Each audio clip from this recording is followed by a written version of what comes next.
Starting in 5 seconds. Mr.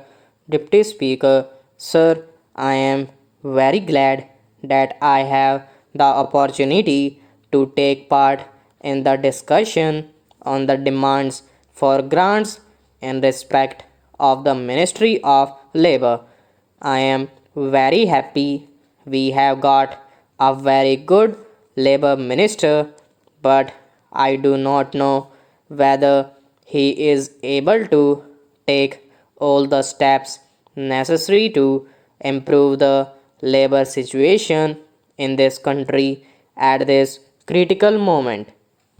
The Industrial Policy Resolution of 1956 clearly mentions that in the process of rapid industrial development, labor assumes a vital role to establish a socialistic pattern of society.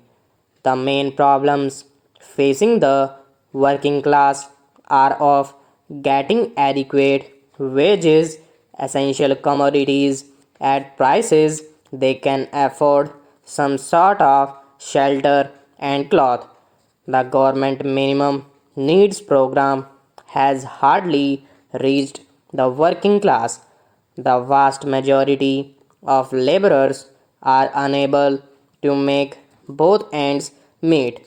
The government has mentioned endlessly on the question of evolving a national wage policy or an integrated wages, incomes, prices policy.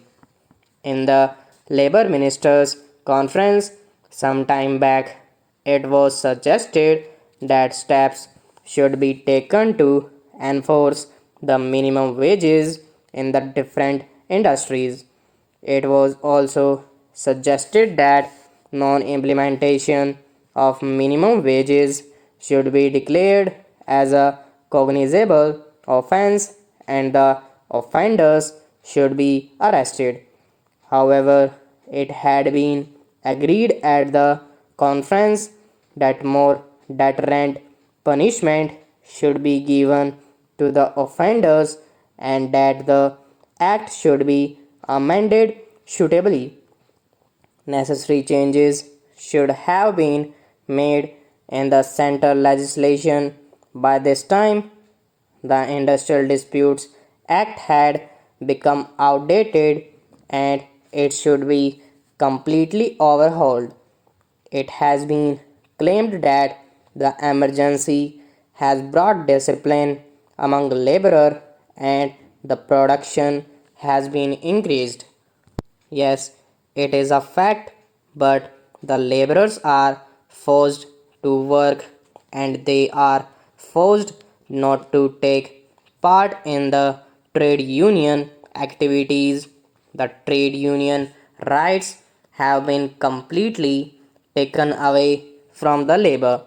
But, sir, I want to impress upon the minister that motivations for work should not be imposed from outside, but it should come from within.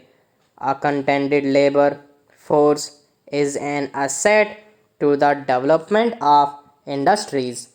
You have taken away the permitted bonus. Some time back, this parliament passed an act to fix the minimum bonus at 8.33%, but the same act was adversely amended by the same parliament some time ago.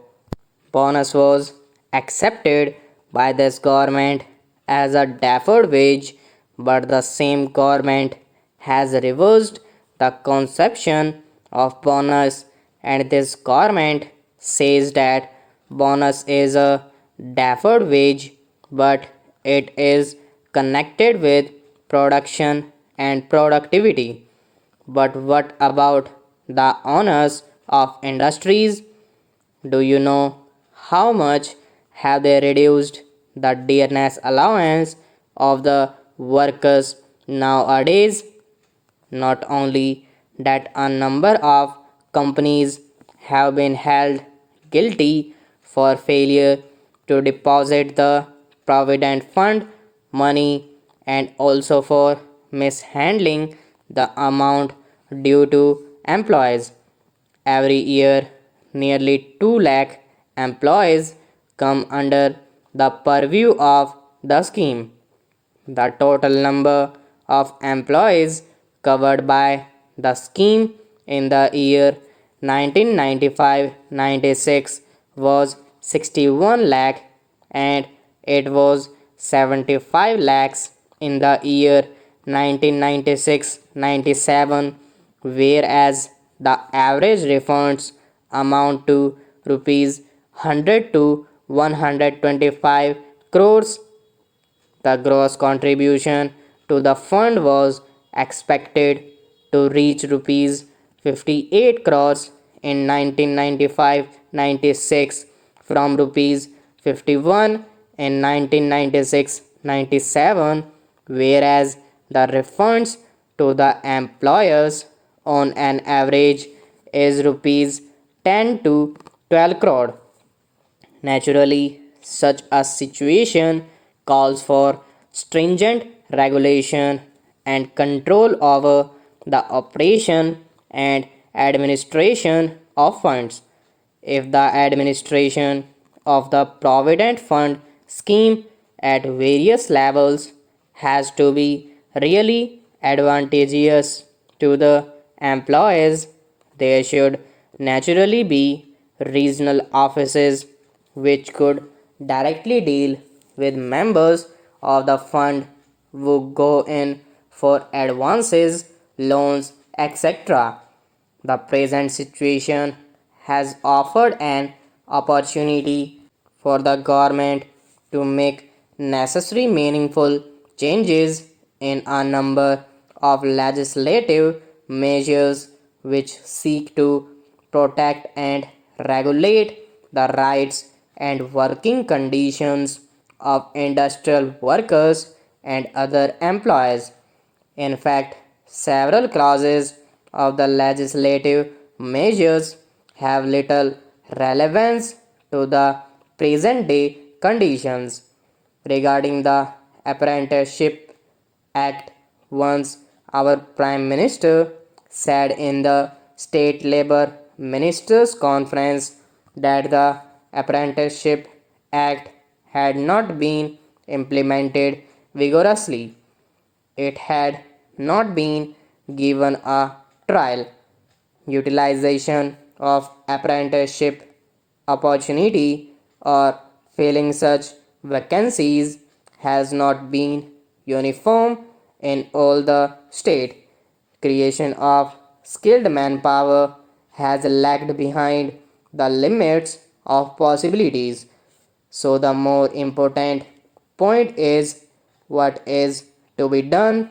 Even more important is that there is a new sense of urgency and a will to get things done.